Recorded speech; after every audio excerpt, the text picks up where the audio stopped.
Welcome back. My name is Amara Hoslander. This is a multi-part video series on responsive design. And for this video in particular, we will discuss the management of the responsive design process when it comes to UX in particular, and how it's reflected not only in our design cycle, but also in implementation. So we talked earlier about responsive design really being a similar concept to the one size fits all. It doesn't necessarily mean that it translates one-to-one, but it does mean that you actually design the same feature simultaneously for the different devices in which your product will be rendered. When you create your design work and you begin creating assets for your engineers to build from, what's important is to provide not only the designs, but also the specifications for all the different form factors. So for instance, if you are designing a header, make sure that the header that you design is not only for a mobile, tablet, and desktop, but make sure you work on those at the same time. Of course, there will be nuances depending on the device and any operating system specifications, but generally the way that the header works in one area will behave the same in your other devices as well.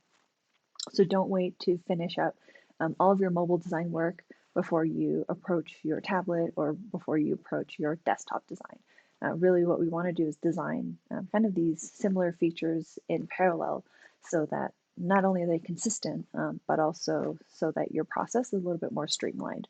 So anything that you learn about the research work you've done for the header, for the navigation, you can just simply apply that to all the different form factors. You don't have to try to remember it by the time you get back around to doing the desktop design. So here is a visual example of what this looks like. This was an example I pulled, not so much something that I've designed, but here we have the logo in a very consistent place across different devices. We have a navigation bar that is reflected between these different devices. For desktop and laptop, it seems like there's more design real estate so that we can actually have our navigation points surface. So here we have the individual words, but for mobile and tablet, we actually have that hidden behind a menu button. And you'll see that they look very similar, the visual look and feel of it between the different devices, but they're also augmented based on the device that they're rendered on. So keep this in mind as you kind of progress through your design work. One design methodology is to, again, design the different components in parallel. So the same header for desktop, tablet, and mobile. And then for some other folks or some other companies, there's a really specific design process of finishing all the mobile first and then tackling all the tablet and then tackling all the desktop. So those are just different ways to work, and I found that it's more effective for me personally if I focus on the component and make it work across all devices first. So when designing across devices, this was something that took me a while to grasp, especially as a new designer, in that we have not only a design system based on operating system, so an iPhone app will have a certain look and feel that could be different than the Android version look and feel.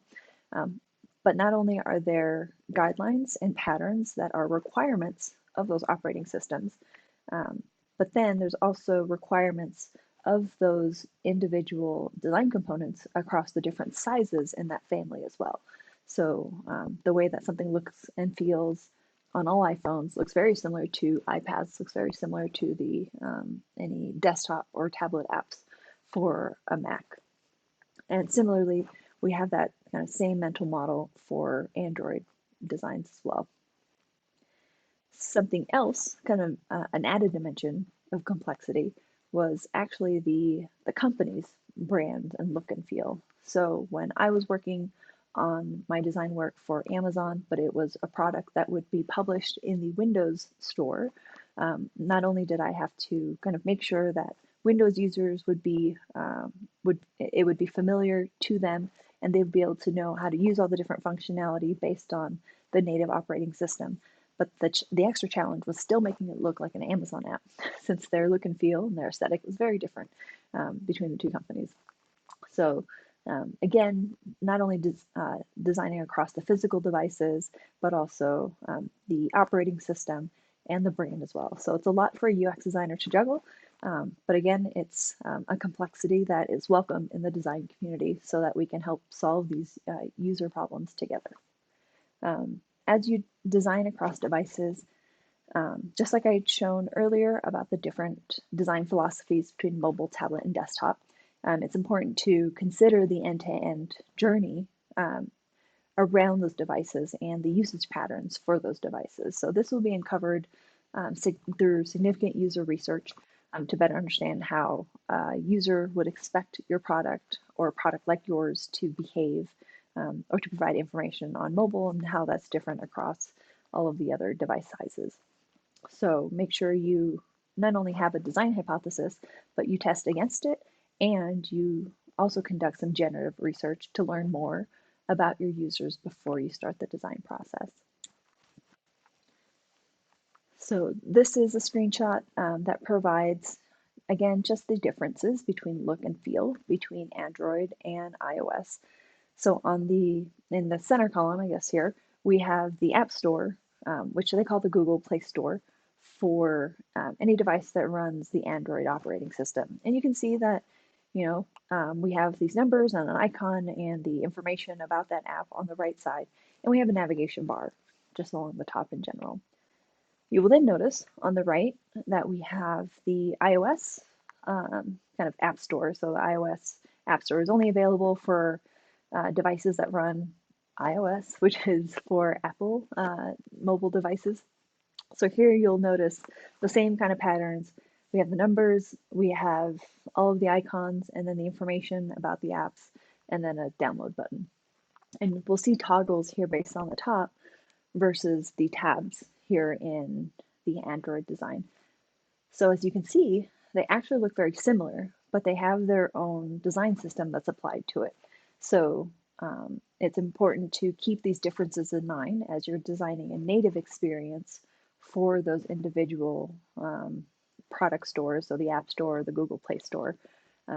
How this translates to the web-based experiences for your project will depend a lot on, again, usage patterns and expectations, but also the branding layer as well. So with all of this information in mind, one big takeaway for you is the use of design systems and how to take advantage of them for your product design. There are the different platforms have published different guidelines on how to use their design system and kind of the philosophies behind their different components. So it's definitely worth checking out. It also specifies experience requirements and differences between different breakpoints and different device types. So again, the human interface guidelines, which is for Apple, and the material design guidelines, which is for Android, are great resources to help uncover this. Windows also includes their Fluent design system, and they also have a design guide for you to follow as well. So these design systems are prefabricated for those platforms. So if you remember the last slide, there's a very definitive look and feel for an Android phone and a very definitive look and feel for the iPhone in terms of the digital design and all the different components.